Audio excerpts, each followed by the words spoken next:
Good morning students. हम discuss कर रहे थे हमारा नेक्स्ट टॉपिक क्लासिफिकेशन। क्लासिफिकेशन में हमने डिस्कस किया था कि कुछ साइंटिस्ट ने अपने अपने बेसिस पर अलग अलग क्लासिफिकेशन दिए हैं, बट उन क्लासिफिकेशन को हमने मेनली भाई अलग अलग साइंटिस्ट हैं, उन्होंने अपने अपने बेसिस पर क्लासिफिकेशन दिया। फॉर एग्जांपल जैसे आप भी हैं, आप भी अपने अकॉर्डिंग किसी एक कैरेक्टर्स को या किसी एक से ज़्यादा कैरेक्टर्स को बेस बनाकर आप भी एनिमल जो ये लिविंग वर्ल्ड है उसको आप क्लासिफाइड कर सकते हो। काफ़ी सारे साइंटिस्टों ने अलग अलग कैरेक्टर्स के बेसिस पर अलग अलग क्लासिफिकेशन दिए। अब जितने भी क्लासिफिकेशन दिए हैं सबकी एक साथ स्टडी पॉसिबल नहीं है, या ऐसे बोले तो इन सभी क्लासिफिकेशंस को हमने सुटेबिलिटी के बेसिस पर 3 टाइप में डिवाइड कर लिया। First artificial classification, number 2 natural classification और नंबर 3 फाइलोजेनेटिक क्लासिफिकेशन। स्टूडेंट्स, ये जो मैं आपको बता रहा हूँ ये आपके मे बी एनसीईआरटी बुक में नहीं हो, लेकिन फिर भी आपको इस चीज़ की नॉलेज होनी चाहिए।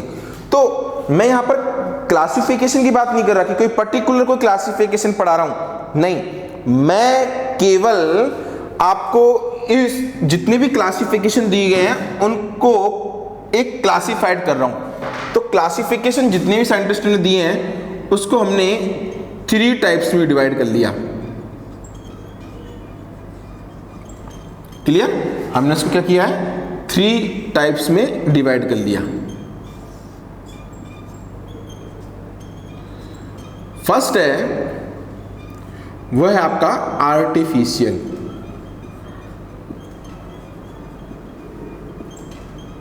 Artificial classification.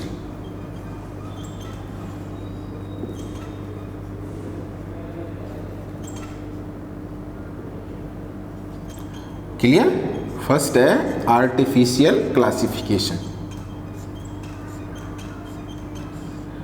स्टूडेंट सेकंड है वो है नेचुरल।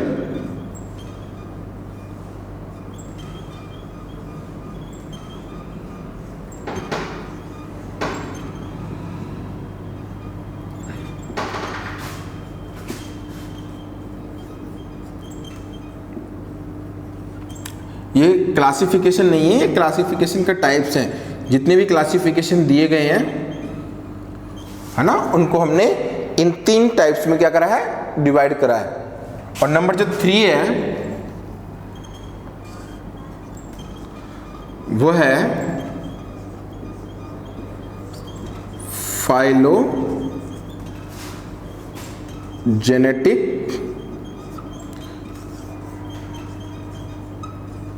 क्लासिफिकेशन।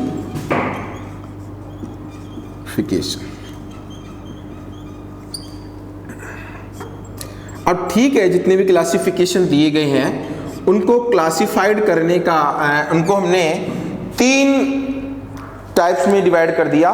आर्टिफिशियल, दूसरा है नेचुरल और तीसरा है फाइलोजेनेटिक।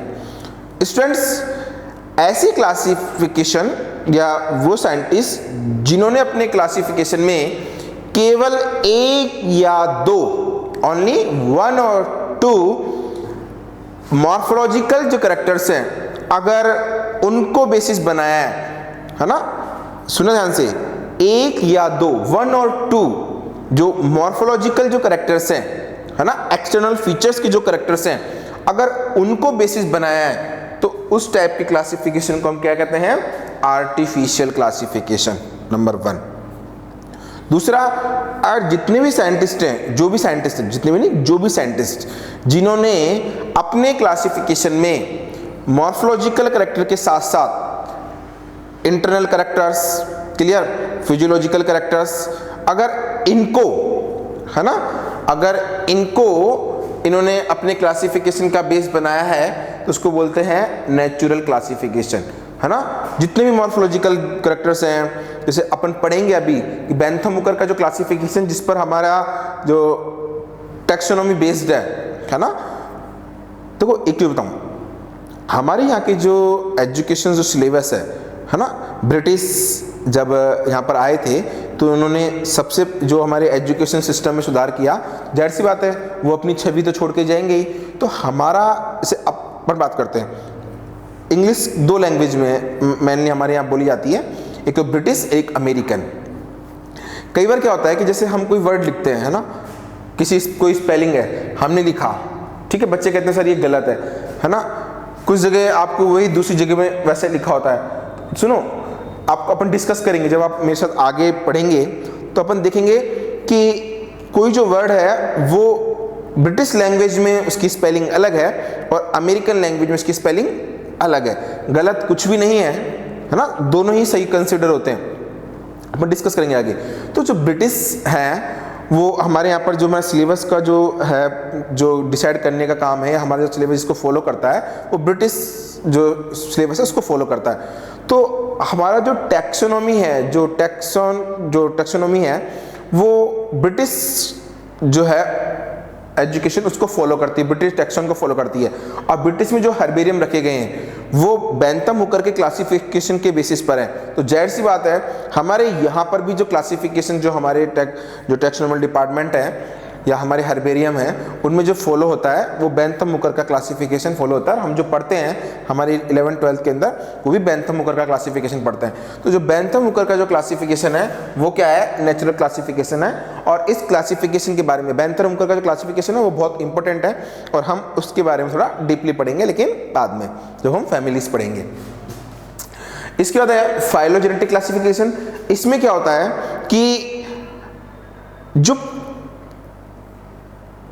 इस क्लासिफिकेशन में जो बेसिस है वो एक स्पीसीज का दूसरे स्पीसीज से या एक ग्रुप का या एक क्लासिफिकेशन का एक एनिमल का दूसरे एनिमल के साथ इंटरेक्शन, जो इंटर रिलेशनशिप है ना, और इवोल्यूशनरी जो सीरीज है ना, इवोल्यूशनरी कैरेक्टर्स हैं या बोले तो जो जेनेटिक कैरेक्टर्स हैं उनको भी क्या है इसमें इंक्लूड किया जाता है। क्लियर? आपसे पूछ सकता है कि सबसे एडवांस क्लासिफिकेशन कौन सा है, सबसे एडवांस कौन सा है, फाइलोजेनेटिक क्लासिफिकेशन है। तो जितने भी साइंटिस्ट हैं उन्होंने जो क्लासिफिकेशन दिया है उसमें सबसे जो इम्पोर्टेंट जो है 3 टाइप्स के हैं, ठीक है। तो ये 3 टाइप्स के क्लासिफिकेशन है जिनको हमने क्लासिफाइड किया है स्टूडेंट्स।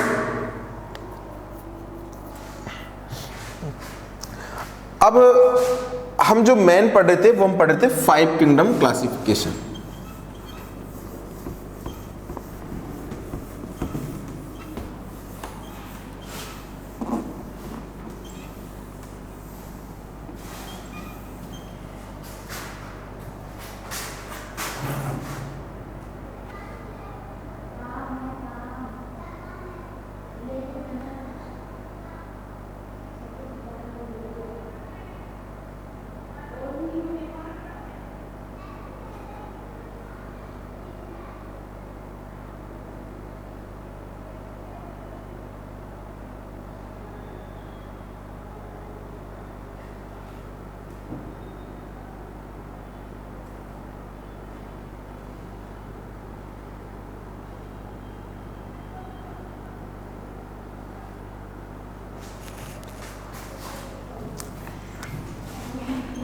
हम डिस्कस कर रहे थे 5 किंगडम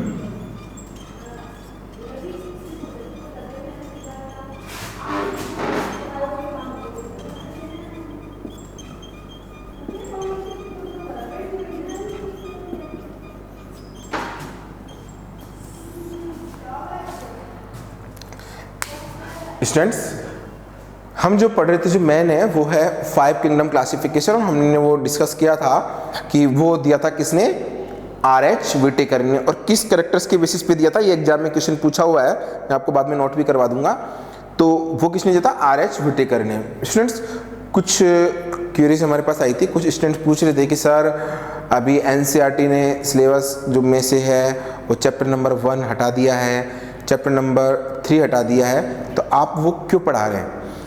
तो देखो स्टूडेंट्स, अगर आपने इतना तो आपने देख लिया कि जो NCERT इसने सिलेबस कम किया है ना, आपने इसको पूरा नहीं पढ़ा। उसमें HRD जो मिनिस्टर हैं उन्होंने एक बात कही है, उन्होंने कहा है कि ये चैप्टर्स हैं ये हटाए गए हैं, ये एग्जाम में नहीं पूछे जाएंगे, क्लियर, लेकिन इनको पढ़ाया जाना चाहिए क्योंकि ये बेसिस हैं, इंपॉर्टेंस रखते हैं नॉलेज के लिए। अगर आपके पास समय है, अगर आपको समय मिलता है, अगर किसी है ना, तो आप इसको एक्स्ट्रा क्लासेस में लेके कैसे भी इसको आप कंप्लीट कराएं। एक रेस्पॉन्सिबिलिटी है टीचर्स की, वो उसको पढ़ाए, है ना। चैप्टर हटा दिया गया है, एग्जाम में नहीं पूछा जाएगा, है ना, मे बी 11th के एग्जाम में नहीं पूछा जाए, लेकिन आपके नीट के एग्जाम में पूछा तो जाएगा ही ना। और फिर उन्होंने कहा है कि पढ़ाया जाना चाहिए। तो इसका मतलब मैं भी खुद बोलता हूँ कि रेस्पॉन्सिबिलिटीज तो है ही, है ना। अपन ABCD छोड़ के सीधे अपन, है ना, वर्ड राइटिंग में नहीं आ सकते, अपन को ABCD सीखनी ही पड़ेगी। तो फ्रेंड्स, अपन पढ़े थे 5 किंगडम क्लासिफिकेशन, और हमने पढ़ा था कि जो फर्स्ट किंगडम है,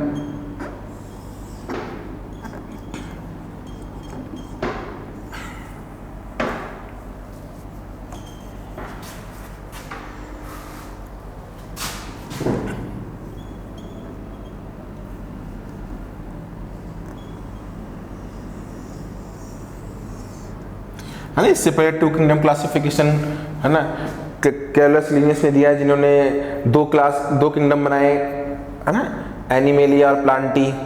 इसके बाद 3 किंगडम क्लासिफिकेशन आया, जो आपने जो आपके हरकेल हैं उन्होंने दिया, है ना। उन्होंने एनिमेलिया प्लांटी के साथ साथ उन्होंने, है ना, माइकोटा भी जो आपके वो है वो भी ले लिया 3 किंगडम क्लासिफिकेशन में। 4th में जो कॉपलैंड ने दिया, उन्होंने 4 किंगडम में क्लासिफाइड कर दिया, पर जो मेन मेजर है वो है 5 किंगडम क्लासिफिकेशन।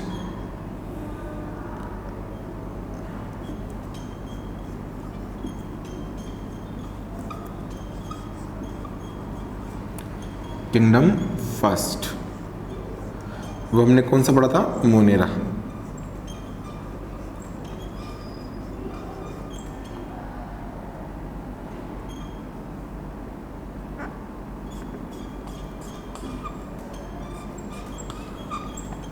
बेटा ये चीज़ें बार बार नहीं पढ़ाई जाएंगी, आप इनको एक बार में ही याद करने की कोशिश करें, है ना।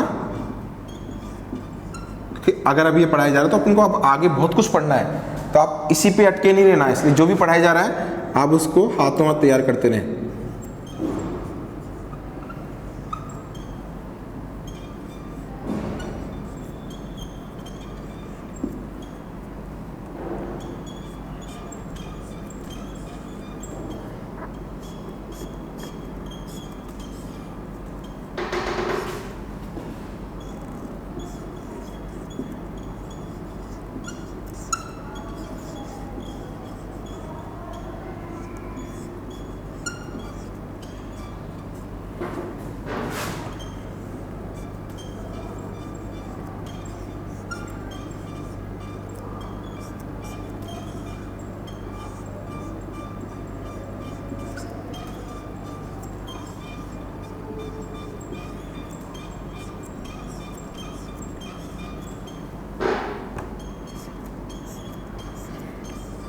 ये फंजाई की तो कहानी अलग है ना।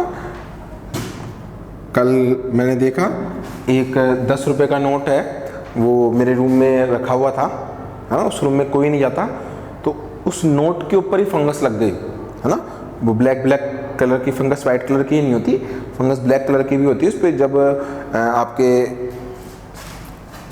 जो स्पोरोगोनिया है वो बन जाती हैं, तो उस नोट के ऊपर ब्लैक कलर की फंगस लग गई थी, है ना।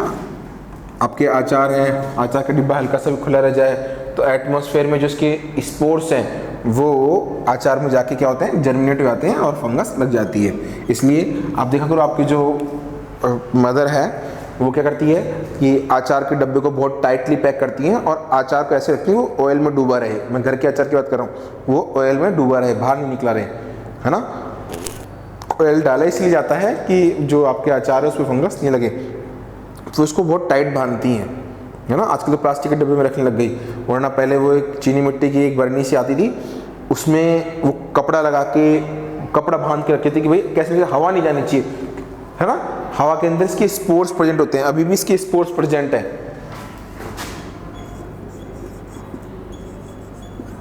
उसके बाद है किंगडम फॉर प्लांटी।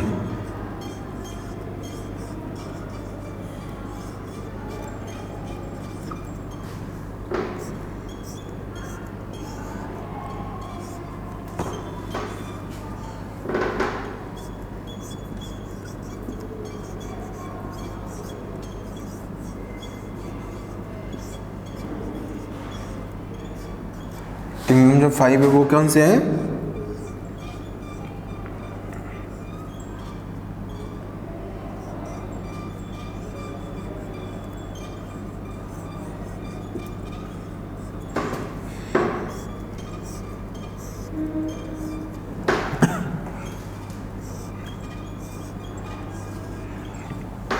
क्लियर बेटा? इन किंगडम को अपन ने पढ़ा था, इसमें यूनिसेलुलर प्रोकैरियोट्स रखे गए हैं। मैंने आपको बहुत अच्छी तरह क्लियर कर दिया था। अगर आपके नहीं समझ में आया हो तो आप जो प्रीवियस वीडियो है उसको एक बार और देख लें। Unicellular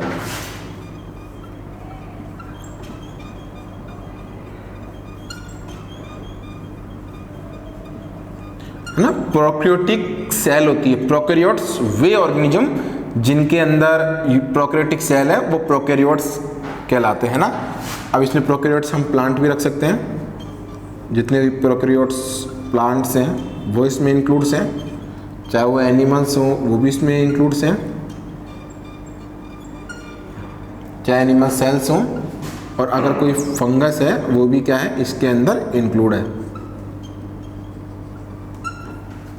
clear? इसके अंदर रखा हमने क्या, मल्टीसेलुलर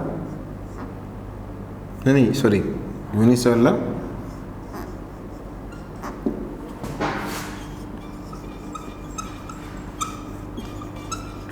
यूकैरियोट्स, है ना। मैंने आपको अभी ऑनलाइन क्लासेस में तो नहीं, जब आप ऑफलाइन क्लासेस में आएंगे तब मैं आपको कुछ वर्ड्स लिखवा दूंगा। जैसे प्रोवर्ड है ना, ओल्डेस्ट के लिए आता है, एंसेंट के लिए आता है, ईयू का मतलब होता है वेल, है ना, वेल।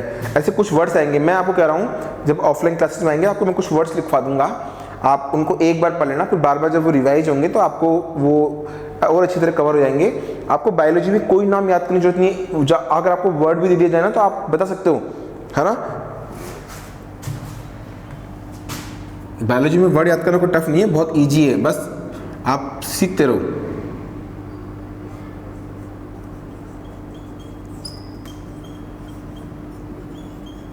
चाहे वो प्लांट्स हों,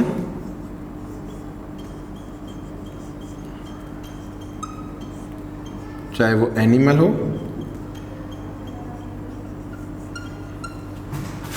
और चाहे वो फंगस हो। क्लियर? फंजाई में हमने पढ़ा था कि ये कैसे हैं, मल्टीसेलुलर, क्योंकि यूनिसेलुलर फंजाई इनके अंदर आ चुकी है।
बच्चे कहते हैं कि वैसे इंक कम रहती है, हमको दिखाई नहीं देता।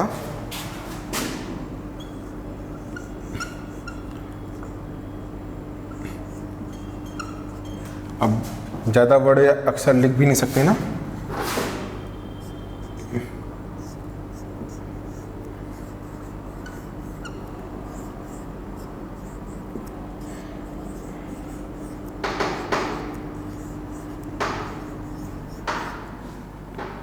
इसमें भी मल्टी सेलर जो प्लांट्स हैं, है ना, जो मल्टी सेलर फंजाई है वो इसके अंदर रखी गई है। इसमें मल्टी सेलर प्लांट्स रखे गए हैं।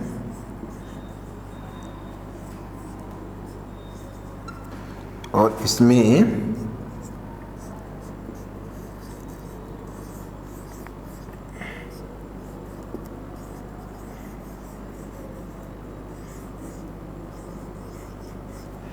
मल्टी सेलर एनिमल्स रखे गए हैं।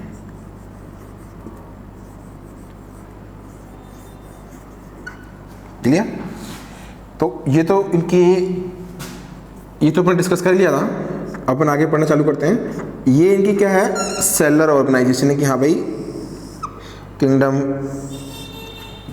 फंजाई, किंगडम प्लांटी और किंगडम एनिमेलिया में जो ऑर्गेनिज्म रखे गए हैं चाहे वो क्या है, मल्टी सेलर। तो ये क्या है, सेलर ऑर्गेनाइजेशन। ठीक है। दूसरा इनका मोड ऑफ न्यूट्रिशन है ना। तो इनका मोड ऑफ न्यूट्रिशन क्या है,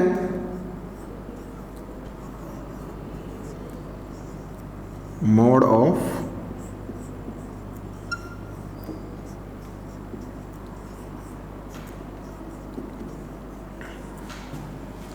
इनका मोड ऑफ जो न्यूट्रिशन है वो क्या है, सैप्रोफाइट।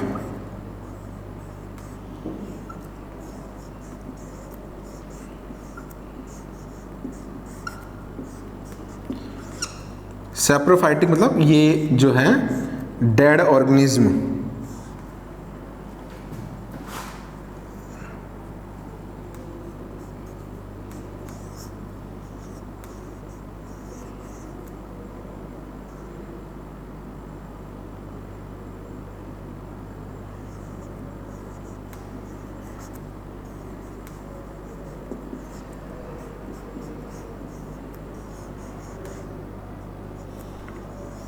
डेड ऑर्गेनिक मैटर ये उनको खाती हैं, है ना। जिनका न्यूट्रिशन जो है, न्यूट्रिशन है ना, ब्रीड है, आपके जो टिम्बर है, लकड़ियां हैं, है ना, उस पे ये लग जाती हैं। अब जैसे मैं आपको बता रहा हूँ कि जो नोट, जो मैं 10 रुपये का जो नोट था उस पर फंगस लगी है, तो आप कहेंगे सर वो तो नॉन लिविंग है। हाँ ठीक है, चलो डेड, लेकिन इसमें जो कागज़ यूज हुआ है, कागज़ में ऑर्गेनिक पार्ट है ना, तो उस ऑर्गेनिक पार्ट पे ये फंगस लग गई है ना।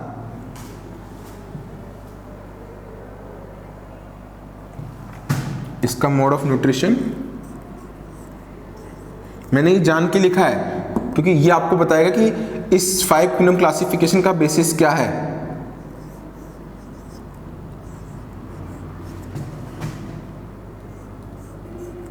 एक क्वेश्चन लिखवाऊंगा कल आपको, नीट में कोई इतने टफ एग्जाम, इतने टफ क्वेश्चन नहीं आते। बस है ना, हमको कोई भी टॉपिक पढ़े वो गौर से पढ़े। चाहे आज आप आधा 1 पेज पढ़ रहे हो किसी बुक का, लेकिन उसको बहुत अच्छी तरह तैयार करें, है ना। आप 1-2 दिन में या 1 महीने में पूरा सिलेबस कवर नहीं कर सकते। थोड़ा सा पेशेंस होना चाहिए स्टूडेंट के अंदर। मोड ऑफ न्यूट्रिशन ये कौन सा है, हाँ, ऑटोट्रॉफ।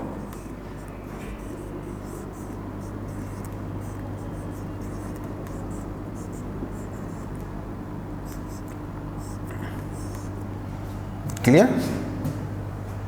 और इनका मोड ऑफ न्यूट्रिशन क्या है,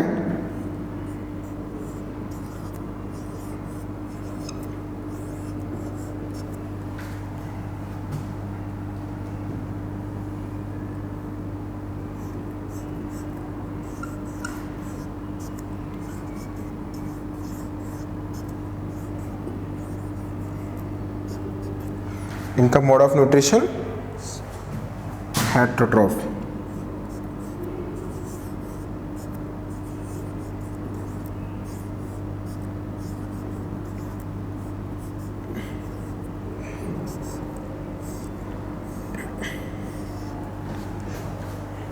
क्लियर? तो ये 5 किंगडम की क्लासिफिकेशन।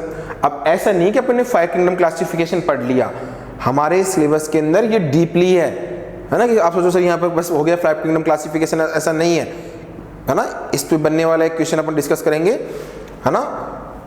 ये 5 किंगडम क्लासिफिकेशन एक बेसिस दिया गया है कि इस लिविंग वर्ल्ड, है ना, इस अर्थ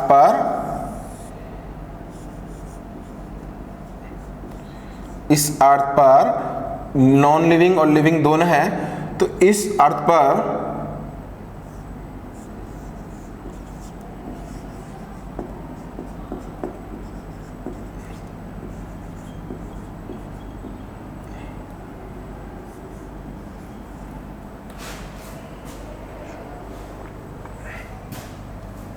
जो लिविंग वर्ल्ड है उसको हमने 5 किंगडम में क्लासिफाइड किया है, ठीक है।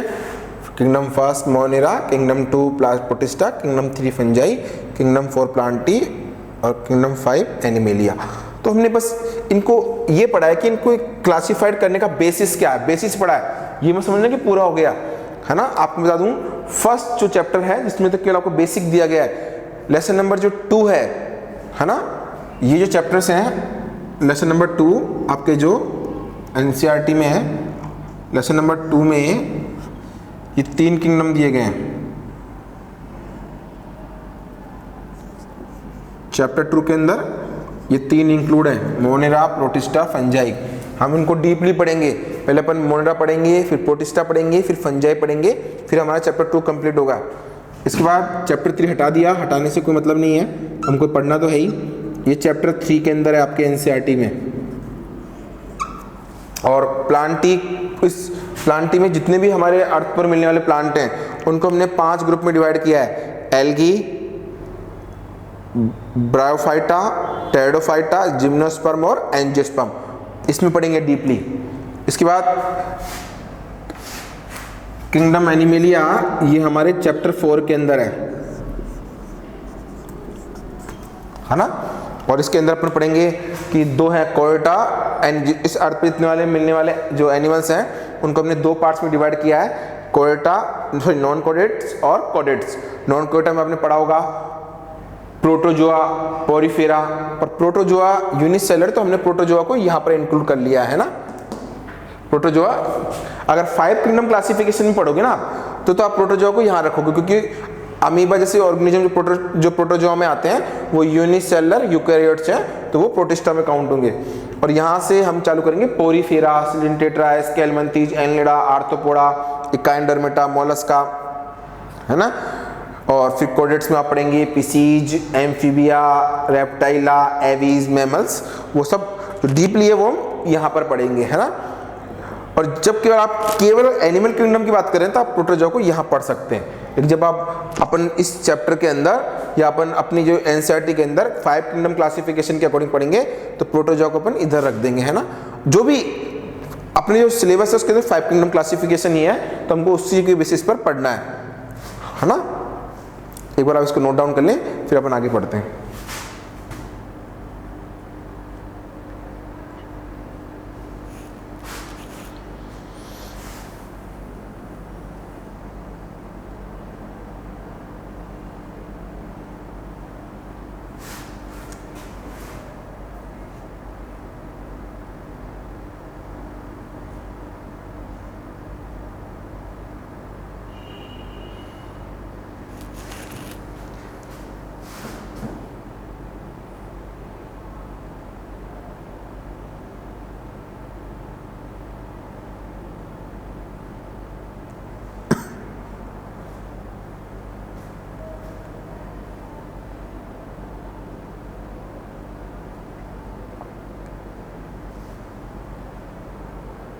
आपके जो मुल्तानी मिट्टी की अपन बात कर रहे थे, है ना, बच्चों ने मुझे आंसर भी दिए, सही है, या तो आपने पहले पढ़ रखा होगा।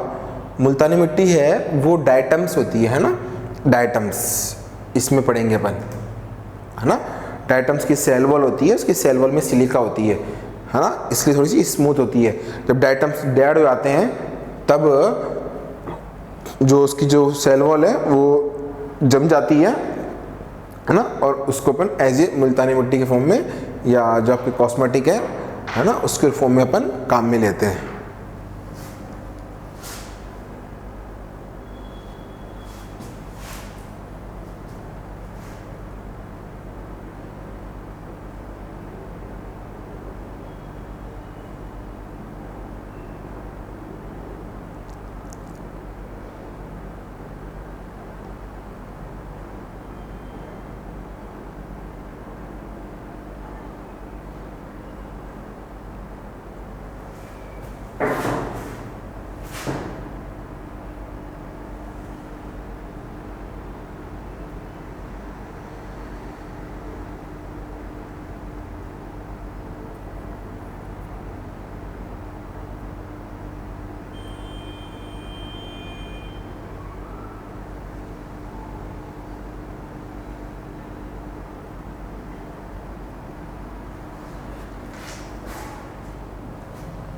इधर मैं साइड में कहीं पे लिख देता हूँ, यहाँ आपको दिखाई दे रहा होगा शायद, आप तो यहाँ लिख लें।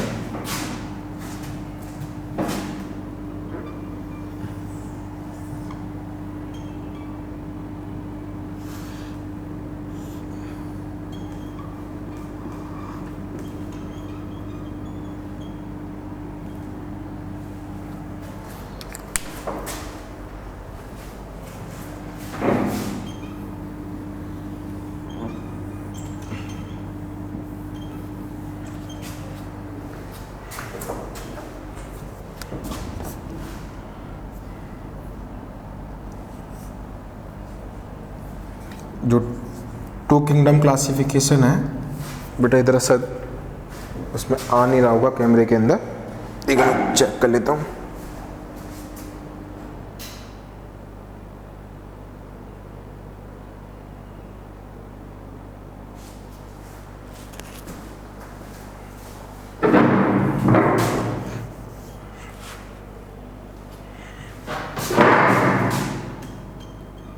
जो आपके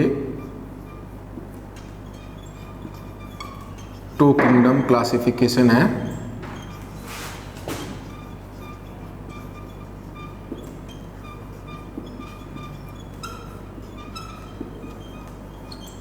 टू किंगडम क्लासिफिकेशन ये आपकी किन्होंने दिया, कैरोलस लीनियस ने।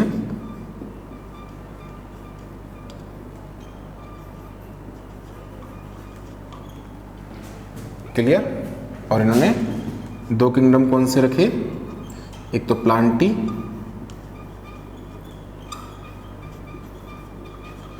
और दूसरा इन्होंने कौन सा रखा, एनिमेलिया।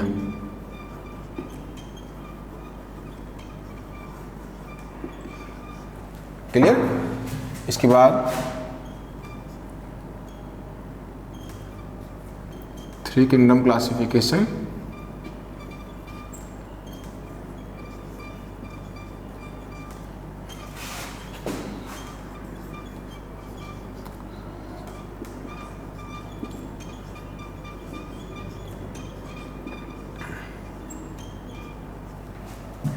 थ्री किंगडम क्लासिफिकेशन हैकल,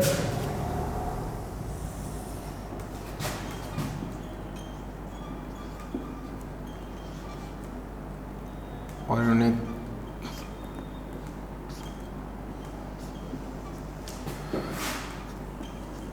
देखो इसमें इन्होंने क्या करा कि जो यूनिसेलर उनको अलग निकाल दिया है ना, चाहे वो प्लांट चाहे एनिमल।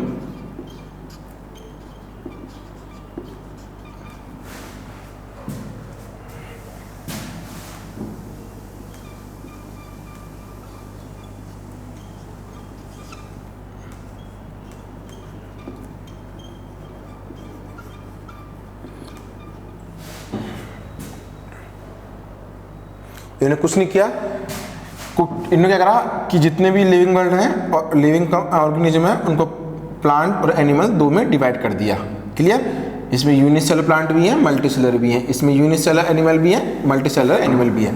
बट हैकल ने क्या किया, हैकल ने इस प्लांटी में से जो यूनिसेलर प्लांट है उनको अलग निकाल लिया और एनिमल में से जो यूनिसेलर एनिमल है उनको निकाल के एक अलग ग्रुप बना दिया, कौन सा, प्रोटिस्टा।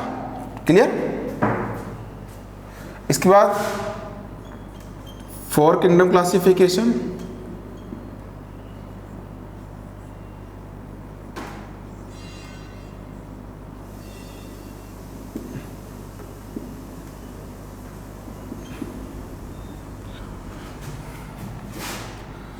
जो आपके दिया कॉपलैंड ने,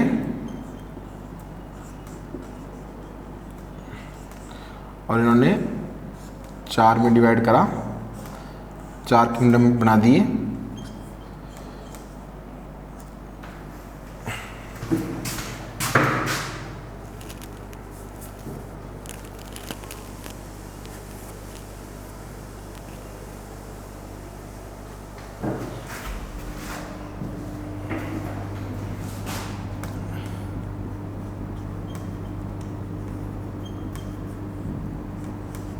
अब इसमें से भी जो प्रोकैरियोट्स हैं यूनिसेलर, उनको मोरना में डाल दिया।